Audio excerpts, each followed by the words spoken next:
दोस्तों, सबसे पहले तो भारत देश के सभी निवासियों को बहुत बहुत बधाई हो कि हम लोग जनसंख्या के मामले में पहले नंबर पे आ गए हैं पूरे विश्व में। क्यों बुरा लग रहा है ना सुनने में? बुरा तो लगेगा ही। वाकई में ये बहुत शर्म की बात है कि हम लोग जनसंख्या के मामले में पहले नंबर पर आ गए हैं। और इसका सबसे बड़ा कारण है अशिक्षा। भारत देश की समस्याओं के बारे में यदि हम बात करें तो जो सबसे बड़ी समस्या निकल कर के सामने आती है वो अशिक्षा है। और जितनी किसी भी देश में जितनी भी समस्याएं उत्पन्न होती, चाहे भारत देश हो या कोई भी देश हो, उनकी जो सबसे बड़ी समस्या होती है वो समस्या कहाँ से पैदा होती है? अशिक्षा से पैदा होती है। चाहे वो जनसंख्या वृद्धि हो, भुखमरी हो, बेरोजगारी हो, या किसी प्रकार की हेल्थ को लेके कोई समस्या हो, पारिवारिक समस्या हो, समाज की समस्या हो, जनसंख्या की समस्या हो, किसी भी प्रकार की कोई समस्या हो अपने देश में हो, कोई भी देश हो, उसका सिर्फ एक ही मूलभूत कारण होता है अशिक्षा। और जब तक अशिक्षा देश में रहेगी देश का कभी भी विकास नहीं होगा।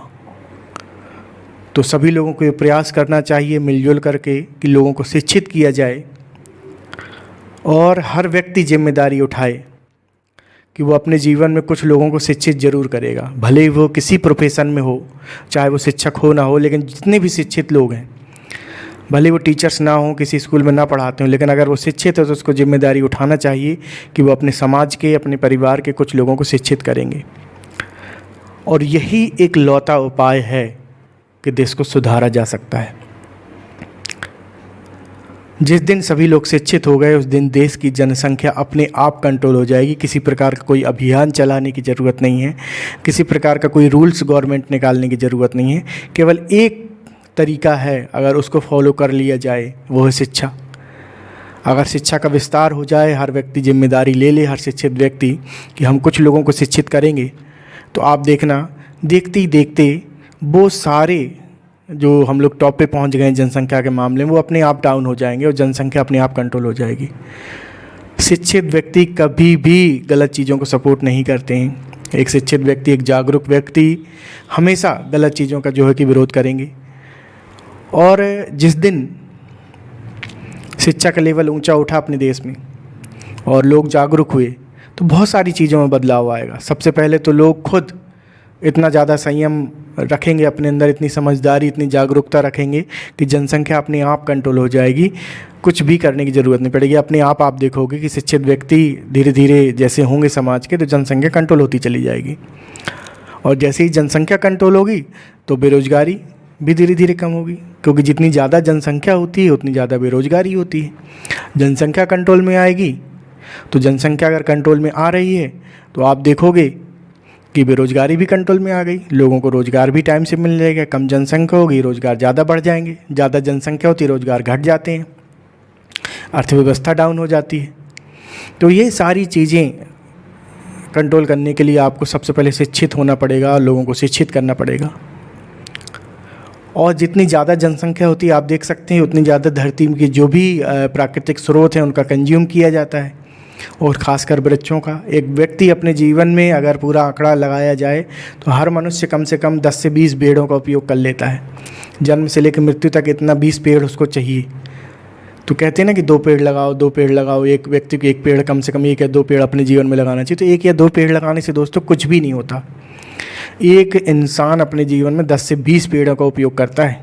इतने पेड़ वो खा जाता है, इतने पेड़ों को बर्बाद कर देता है।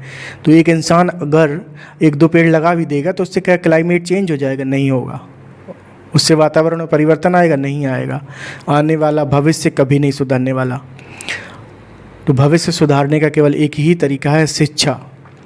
लोगों को उचित शिक्षा दी जाए, जागरूक किया जाए, ताकि वो जनसंख्या कंट्रोल हो सके। जब जनसंख्या कंट्रोल होगी तो जितनी ज़्यादा जनसंख्या कंट्रोल होगी उतने हम वृक्षों को बचा सकते हैं। एक व्यक्ति कम से कम 10 से 20 पेड़ों का जो उपभोग कर रहा है, अब 150 करोड़ की आबादी आप सोच लीजिए।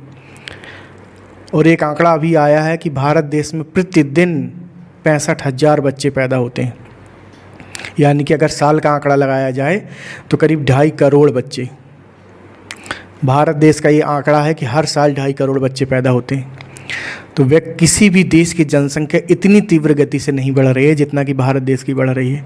और 2.5 करोड़ बच्चे जिस देश में हर साल बढ़ेंगे तो वहाँ तो सब कुछ होना है।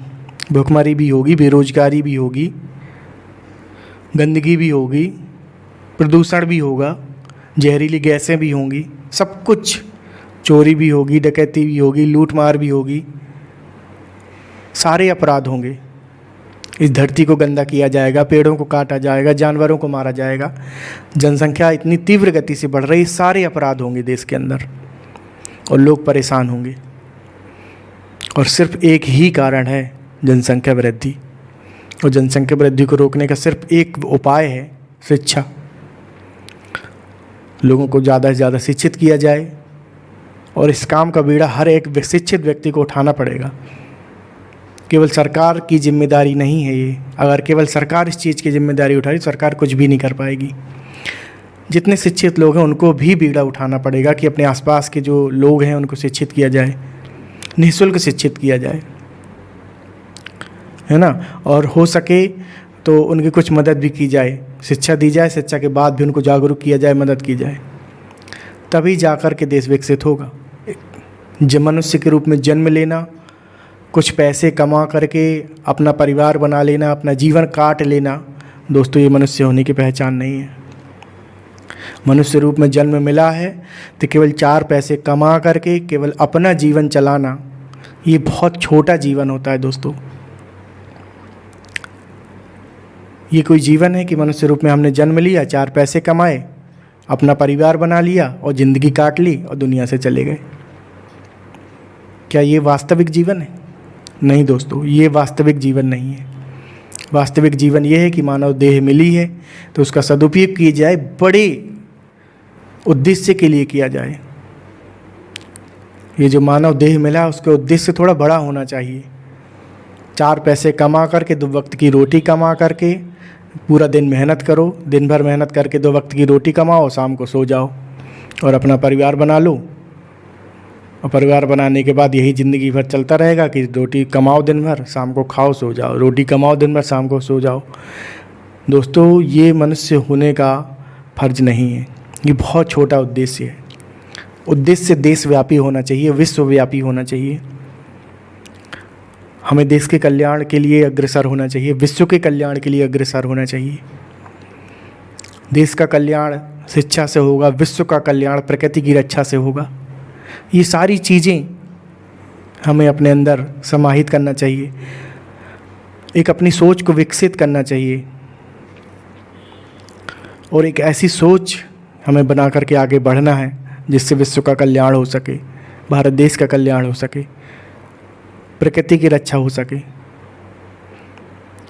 तो हमें किस चीज़ की फ़िक्र करना है, किस चीज़ की नहीं करना है, ये हमें समझ होना चाहिए। हमें इस चीज़ की फ़िक्र नहीं करना है कि हमारे पड़ोसी के पास क्या है, पड़ोसी का कितना मकान बन गया है, हमारे किस रिश्तेदार के पास गाड़ी है, किस रिश्तेदार के पास ज़्यादा पैसा है, कौन ज़्यादा खुश है, कौन गरीब है, कौन परेशान है, किसकी ज़िंदगी मौज में कट रही है ना। तो किसी से, अपने पड़ोसियों से ज़्यादा इंटरेस्ट नहीं रखना है, रिश्तेदारों में इंटरेस्ट नहीं रखना है। इंटरेस्ट रखना है प्रकृति में, अपने देश में, अपने देश के विकास के लिए काम करना है, प्रकृति के संरक्षण के लिए काम करना है, विश्व के कल्याण के लिए आगे बढ़ना है, मनुष्य जीवन को सार्थक बनाना है। और उसके लिए सबसे पहला प्रयास दोस्तों ये होना चाहिए कि हम निःशुल्क अपने आसपास के लोगों को शिक्षित करें। जो लोग भी इच्छुक हैं उनके अंदर इच्छा जागृत की जाए, उनके अंदर रुचि पैदा की जाए शिक्षा के प्रति और उनको अपने पास बुलाया जाए। जो लोग भी इच्छुक हैं उनको पास बुलाइए, ज़्यादा से ज़्यादा जितने लोग हो सकें उनको शिक्षित किया जाए, उनको जागरूक किया जाए। इसका सबसे बड़ा नतीजा क्या निकल के आएगा कि सबसे पहले तो जनसंख्या वृद्धि में कंट्रोल होगा। जितनी ज़्यादा शिक्षा देश में बढ़ेगी, जनसंख्या अपने आप कंट्रोल हो जाएगी। लोग और जो शिक्षित व्यक्ति होंगे, जो जागरूक व्यक्ति होंगे, जिनको इन प्रकृति से प्रेम होगा, है ना, 2 लोगों को प्रकृति प्रेमी बनाना है। और जो व्यक्ति इस प्रकृति से प्रेम करता होगा वो व्यक्ति कोई भी गलत काम नहीं करेगा। ना तो वो गुटखा खाएगा, ना सिगरेट पिएगा, ना दारू पिएगा, ना किसी भी प्रकार की आपराधिक गतिविधियों में संलग्न होगा। तो ये शिक्षा का सबसे बड़ा जो है कि फ़ायदा हमें मिलेगा। और शिक्षा से मतलब केवल किताबी शिक्षा से नहीं है। शिक्षा दोस्तों बहुत ऊंचे लेवल की चीज़ है। जो किताबी शिक्षा होती है, जो विद्यालयी शिक्षा होती है, उसको औपचारिक शिक्षा कहा जाता है। और औपचारिक शिक्षा केवल बहुत छोटे लेवल की शिक्षा होती है। हालांकि किताबी शिक्षा बहुत ज़रूरी है दोस्तों, शिक्षा वहीं से शुरू होती है। लेकिन किताबी शिक्षा, विद्यालयी शिक्षा के बाद भी जीवन में बहुत सारी शिक्षाएं होती हैं जो हमें जानना है, जैसे कि सामाजिक शिक्षा, नैतिक शिक्षा, ठीक है, और राष्ट्रीय हित की शिक्षा, प्रकृति की शिक्षा, ये सारी चीज़ें हमें जानना है। और ये किताबी शिक्षा विद्यालयी शिक्षा के बाद शुरू होती है। जो नैतिक शिक्षा होती है, जो आचरण की शिक्षा होती है, और जो देश के कल्याण के लिए जो शिक्षा दी जाए, विश्व के कल्याण के लिए जो शिक्षा दी जाए, वो शिक्षा हासिल करना है। लोगों को जागरूक करना है, लोगों को प्रकृति प्रेमी बनाना है। आप खुद सोचिए, यदि एक व्यक्ति शिक्षित है और जागरूक भी है, दो शब्द हैं दोस्तों यहाँ पर अलग अलग, शिक्षित और जागरूक। तो शिक्षित भी करना है, शिक्षित के साथ साथ जागरूक करना है। जागरूक करने का क्या मतलब है? जागरूक करने का मतलब है उनको प्रकृति प्रेमी बनाया जाए, उनके दिल में दया होना चाहिए, उनके दिल में परोपकार की भावना होना चाहिए, इंसानियत और मानवता का भाव विकसित करना चाहिए उनके दिलों में। तब जाकर के विश्व के कल्याण के लिए, देश के कल्याण के लिए लोग आगे आएंगे, लोग काम करेंगे देश के लिए। ये सारी चीज़ें उनके अंदर विकसित करना, यही इंसान की शिक्षा के साथ जागरूकता बहुत ज़रूरी है। और आप खुद सोच के देखिए, जो व्यक्ति शिक्षित है और जागरूक भी है, क्या वो कभी गुटखा खाएगा?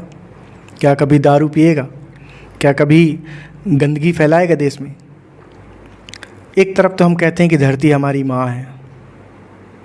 हम लोग सबसे ज़्यादा पूरे विश्व में जितने भी देश हैं, धरती का अगर सबसे ज़्यादा कोई सम्मान करता है तो हम भारतवासी हैं। नदियों का अगर सबसे ज़्यादा कोई सम्मान करता है तो हम भारतवासी हैं।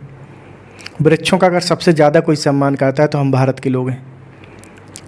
लेकिन इस धरती को, इन नदियों को और इन वृक्षों को अगर सबसे ज़्यादा कोई नुकसान पहुंचाता है तो वो भी हम भारतवासी हैं। तो हम सम्मान तो करते हैं, लेकिन उनको नुकसान भी पहुंचाते हैं। आप देख सकते हैं कि एक व्यक्ति किस प्रकार से पैकेट बंद चीज़ों का उपयोग करता है, पॉलीथीन वाली चीज़ों का उपयोग करता है, और उस पॉलीथीन को कहीं पर भी फेंक देते हैं। तो क्या उससे धरती गंदी नहीं हो रही? जिस धरती को आप धरती माँ कह रहे हो, और उसी माँ के ऊपर आप पॉलीथीन फेंक के उसको गंदा कर रहे हो।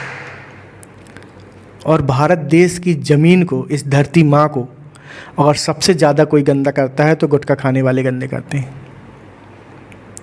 भारत देश में हर साल करीब 20,000 करोड़ रुपए गुटखे की सफाई में खर्च किया जाता है। रेलवे स्टेशन पे या कहीं पर भी जो गुटखा खाने वाले गंदगी कर देते हैं, उसमें करीब 20,000 करोड़ रुपए खर्च हो जाता है केवल उनकी सफाई में। और भारत देश के आप किसी भी कोने में निकल जाओ, कहीं पर भी निकल जाओ, तो ये गुटखे खाने वाले लोग आपको गंदगी फैलाते दिख जाएंगे। इन गुटखा खाने वाले लोगों ने पूरी सड़कें लाल कर दी हैं, पूरी धरती माँ के ऊपर थूक करके उसको अपमानित किया है। जिस धरती को आप भारत माता कहते हो, उस माँ के ऊपर गुटखा थूक थूक करके आपने पूरी भारत माता को लाल कर दिया है। तो शर्म आना चाहिए गुटखा खाने वाले लोगों को